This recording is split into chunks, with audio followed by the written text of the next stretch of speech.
अचानक एक जैसे लगता है कि बाढ़ सी आ गई है, एक ही तरह की खबर। उससे आगे निकलना चाहता हूँ, फिर किसी शहर से वैसी एक खबर आ जाती है और मालूम नहीं है क्या हो रहा है। बेंगलुरु से फिर एक घर से एक बैग मिला और उस बैग में एक बीवी बंद थी, मुर्दा। मेरठ में ही एक और बीवी ने अपने पति को कॉफ़ी में जहर मिलाकर पिला दिया। हालांकि उसको वक्त रहते अस्पताल ले जाया गया, अब भी जान खतरे में है, लेकिन हॉस्पिटल में एडमिट है। ये मियाँ बीवी के बीच में जो खून, कत्ल, मर्डर वाले किस्से आ रहे हैं, ये क्यों हो रहा है मुझे नहीं मालूम। थोड़ा आप लोग भी सोचिएगा, कहीं ऐसा तो नहीं है कि ये जो 7 जन्मों का बंधन, और इस बंधन को कुछ लोग सच में बंधन मानने लगे उस तरीके से कि कैद हो गए, या फिर सोसाइटी और समाज को दिखाने के लिए जो अरेंज मैरिज, या फिर उस वजह से बेमेल जोड़ियाँ, लड़की की सोच अलग, लड़के की सोच अलग, जबरन शादी करा देना, कई चीज़ें एक साथ हो सकती हैं और यही वजह एक है डिवोर्स का मामला। लेकिन ये सारी चीज़ों पे बहस की जा सकती है, लेकिन इसको कैसे जस्टिफाई किया जा सकता है कि आप किसी की जान ले लें। एक पढ़ा लिखा सॉफ्टवेयर इंजीनियर शख्स अपनी बीवी को मारने के बाद, उसका कत्ल करने के बाद, लाश के करीब फर्श पर बैठ जाता है और पूरी रात उसके पास बैठा रहता है और पूरी रात उससे वो बात करता रहता है कि तुम मुझसे क्यों झगड़ा करती हो, क्यों तुम मुझसे लड़ती हो, क्यों तुम मुझसे बहस करती हो, क्यों तुम मुझ पर शक करती हो, क्यों तुम्हें लगता है कि तुम्हारी नौकरी या बेरोज़गारी के लिए मैं जिम्मेदार हूँ, क्यों तुम मेरे साथ खुशी से नहीं रह सकती थी। ये सारी बात पूरी रात करता रहा उस बीवी के साथ जिसे थोड़ी देर पहले उसने मारा था। आज की कहानी बेंगलुरु के एक ऐसे कपल की कहानी है जिनकी शादी सिर्फ 2 साल पहले हुई थी। दोनों अच्छे परिवार से। राकेश खेडेकर, 35 साल की उम्र, सॉफ्टवेयर इंजीनियर और सीनियर प्रोजेक्ट मैनेजर, हिताची मशहूर कंपनी है तो हिताची सिस्टम में सीनियर प्रोजेक्ट मैनेजर। गौरी संबेकर, 32 साल की। गौरी संबेकर ने मास कॉम किया, मीडिया में, शायद जर्नलिस्ट बनना चाहती थी। तो गौरी और राकेश की शादी दोनों के घर वालों की मर्जी से अरेंज मैरिज थी। राकेश पुणे में रहा करता था, घर वालों ने रिश्ता देखा, दोनों की मर्जी, शादी तय हो गई। 2022 में दोनों की शादी हुई, 22 के एंड में। राकेश पुणे में ही बेस था, वर्क फ्रॉम होम कर रहा था इसी हिताची सिस्टम कंपनी के लिए, और गौरी एक कंपनी में काम कर रही थी। जिंदगी ठीक ठाक चल रही थी, सब कुछ ठीक था। लेकिन अचानक अभी फरवरी में राकेश को एक ऑफर मिला बेंगलुरु से, और बेंगलुरु उसने ट्रांसफ़र ले लिया, बेंगलुरु पहुंच गया। गौरी ने भी अब पति के साथ जाना था, नौकरी छोड़ दी। राकेश ने कहा चलो बेंगलुरु में दूसरी जॉब कर लेना तुम। अब मियाँ बीवी दोनों बेंगलुरु पहुंच गए फरवरी में। बेंगलुरु जाने के बाद साउथ बेंगलुरु के एक अच्छे इलाके में इन्होंने एक फर्स्ट फ्लोर पे अपार्टमेंट किराए पर लिया। अब दोनों हस्बैंड वाइफ वहीं रहने लगे, सब सेट हो गया। वर्क फ्रॉम होम अपना वहाँ से भी राकेश कर रहा था। इधर गौरी ने हर कंपनी में अपना बायोडाटा, CV जमा करना शुरू किया जॉब के लिए। अब बेंगलुरु ही उनका आशियाना था आने वाले कई सालों तक, तो गौरी ने तय कर रखा था यहीं वो जॉब करेगी। शादी से पहले भी उसने कह रखा था कि मैं जॉब करूंगी, और राकेश तैयार था। अब इधर दिन बीतने लगे, घर सेट हो गया, लेकिन गौरी की नौकरी नहीं लग रही है। धीरे धीरे गौरी पर फ्रस्ट्रेशन हावी हो गया। अब वो राकेश को टोकती कि मेरी नौकरी नहीं लग रही है, अच्छा खासा मैं पुणे में काम कर रही थी, तुम पुणे से यहाँ चले आए, तुमने अपना करियर देखा, मेरा करियर देखा नहीं। इस बात पे मियाँ बीवी में नोकझोंक शुरू हो गई। राकेश कहता सब्र करो, मिल जाएगी, कोशिश करते हैं, अभी ज़्यादा वक्त हुआ नहीं। लेकिन धीरे धीरे गौरी को फ्रस्ट्रेशन ज़्यादा होने लगा। उसे लगा कि पता नहीं उसका करियर का क्या होगा, और इसी में मियाँ बीवी के बीच नोकझोंक चल रहा है। और अब बेंगलुरु का पहला जो महीना है लगभग, वो इसी तरह से गुजर गया। अब 28 मार्च आज तारीख बल्कि 26 मार्च की बात है, 2 दिन पहले की। वेंसडे, बुधवार का दिन, 26 मार्च की तारीख, रात को गौरी ने खाना बनाया, राइस और कुछ एक सब्जी। राइस उसने कुकर में बनाया था। डाइनिंग टेबल पर अब रात को दोनों बैठते हैं। जैसे ही डाइनिंग टेबल पर दोनों बैठे, गौरी फिर से शुरू हो गई। उसने राकेश से कहा कि तुम्हारा तो वक्त बीत जाता है, तुम अपने जॉब में लगे रहते हो, काम पे लगे रहते हो, मैं यहाँ अनजान शहर, ना कोई रिश्तेदार, ना कोई दोस्त, नौकरी मिल नहीं रही है और इसके जिम्मेदार तुम हो। फिर से वही बात शुरू हो गई।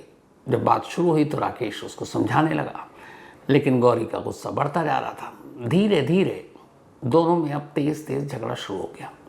इसी बीच में गुस्से में गौरी ने एक थप्पड़ मार दिया राकेश को। थप्पड़ मारने के बाद वो उठी, बराबर में ही डाइनिंग टेबल के किचन था, किचन से उसने चाकू उठाया और वो चाकू तेजी से राकेश की तरफ फेंक दिया। राकेश चाकू से हल्का सा खरोच आया, लेकिन गौरी के इस तेवर को देख के अब राकेश को भी गुस्सा आ गया। उसने वही चाकू उठाया और सीधे गौरी पर अंधाधुंध हमला करने लगा। करीब 3 वार किए उसने गौरी पर और 3 वार जानलेवा थे। गौरी वहीं डाइनिंग टेबल के पास फर्श पर गिर गई। थोड़ी देर में उसकी सांसें रुक गई, गौरी मर चुकी थी। इधर गुस्सा शांत हुआ तो अब राकेश को एहसास हुआ कि उसने क्या कर दिया। उसे इस बात का पता था कि गौरी मर चुकी है और उसने खुद कत्ल किया और अब वो एक कातिल है।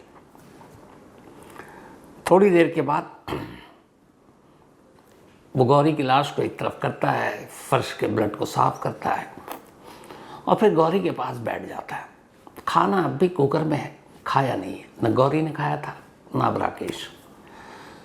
गौरी के पास बैठकर अब वो उससे बातें कर रहा, यानी उसकी लाश से, और वही बातें जो मैंने आपको शुरू में कहा कि तुमने ऐसा क्यों किया, तुम मेरे साथ क्यों झगड़ती हो, क्यों तुम्हें लगता है कि मैं तुम्हारी नौकरी के आड़े आ रहा हूँ, क्यों तुम्हें लगता है मैं तुम्हारा करियर नहीं चाहता हूँ कि अच्छा बने।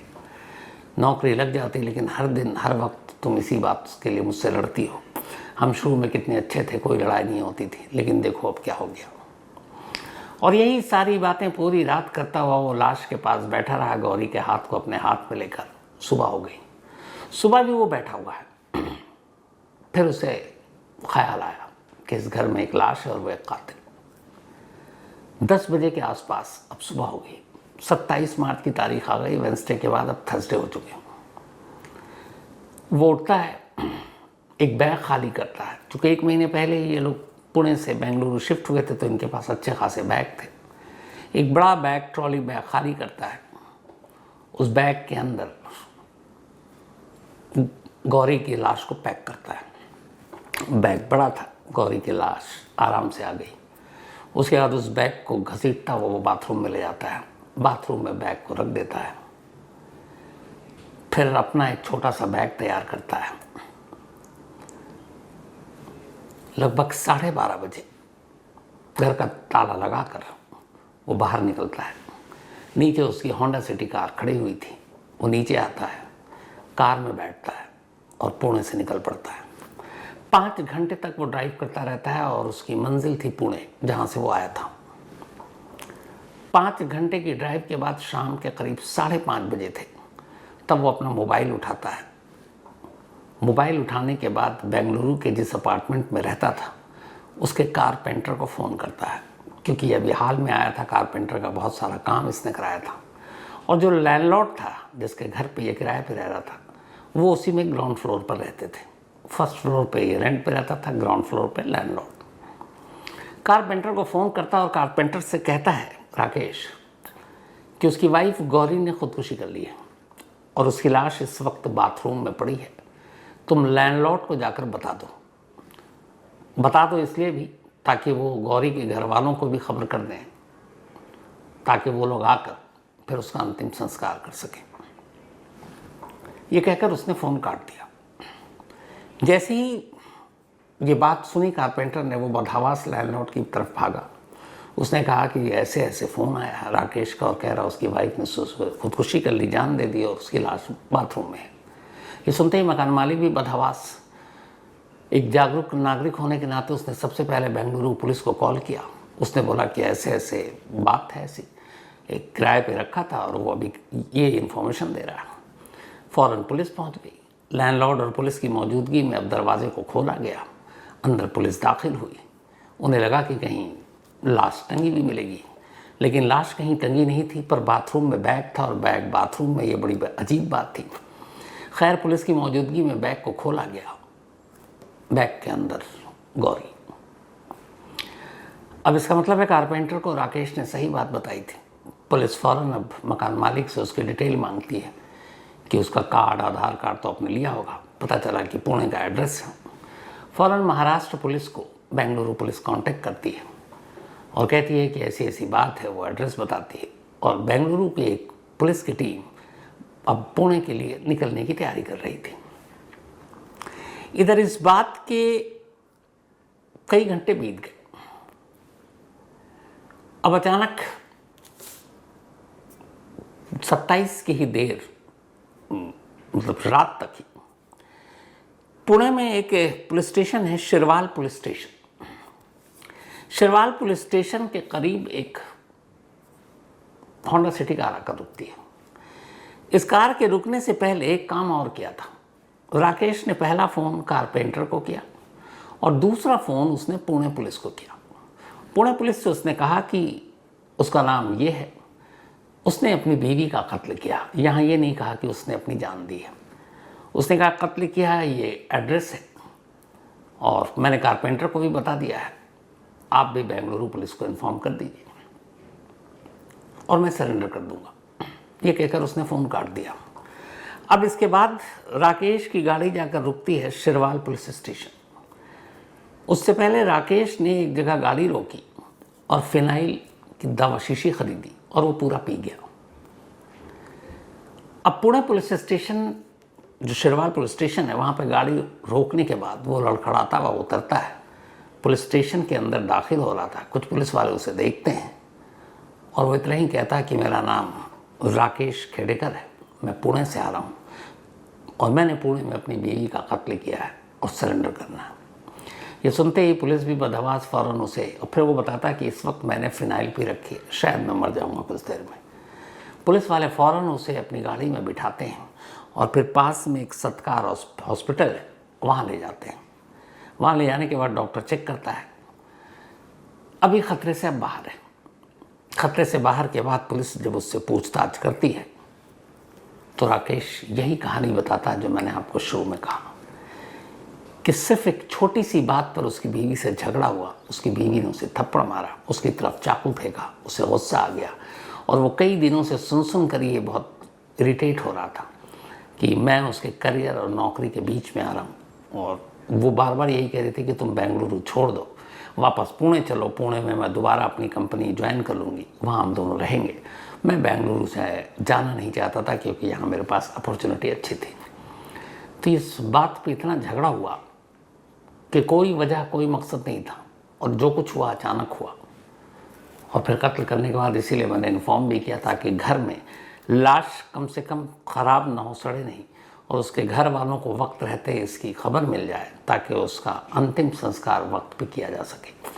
तो एक कातिल कत्ल भी करता है, कत्ल के बाद अपनी बीवी से लगातार लाश के पास बैठकर बातें भी करता है, शिकवा शिकायत भी करता है, फिर इन्फॉर्म भी करता है ताकि उसकी लाश ख़राब ना हो और घर वाले वक्त पर पहुंच जाएं और उसका अंतिम संस्कार कर दें। फिर ख़ुद पुलिस को फ़ोन करता है और आखिर में जहर पीकर पुलिस के पास खुद ही चला जाता है और सरेंडर भी कर देता है। एक पढ़ा लिखा सॉफ्टवेयर इंजीनियर, एक ज़रा सा गुस्सा, कहते हैं ना गुस्से में इंसान क्या कुछ हो जाता है। पूरी ज़िंदगी बर्बाद दोनों की। शादी को सिर्फ 2 साल हुए। अब बताइए ऐसी कितनी आजकल लगातार, नहीं लगता है कि ऐसी खबरों की बाढ़ आ गई। इससे मैंने दूसरा बताया जो मेरठ की खबर है, उसमें एक हस्बैंड को अपनी वाइफ के बारे में पता चला कि इसका अफेयर है। वाइफ डर गई कि पति को पता चल गया, पता नहीं क्या होगा। तो वाइफ ने उसे रास्ते से हटाने के लिए कॉफ़ी में जहर मिलाकर दे दिया। अनजान पति ने वो पी लिया। पीने के बाद बेहोशी के आलम में उसे अस्पताल ले जाया गया। पत्नी को लगा था वो मर चुका है, लेकिन उसे शोर भी मचाना था ताकि शक न हो। पर अस्पताल पहुंचकर पता चला कि वो बेहोश है, मरा नहीं है। और फिलहाल उसका इलाज चल रहा है। तो बीते कई दिनों से ऐसी खबरें लगातार आ रही हैं, आपको सुना रहा हूँ, तो पता नहीं मीम्स जो क्या कुछ बन रहे हैं।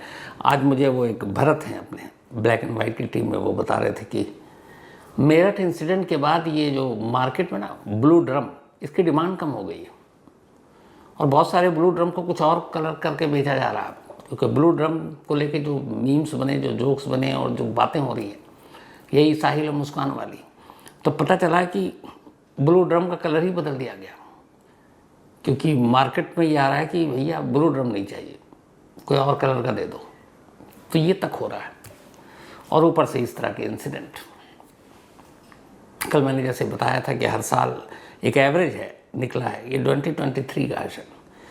2023 में 220 हस्बैंड्स का मर्डर उनकी वाइफ ने किया था, यानी 220 पतियों को उनकी पत्नी ने मार डाला, जबकि 270 बीवियों को उनके पति ने मारा था। ये आंकड़ा है।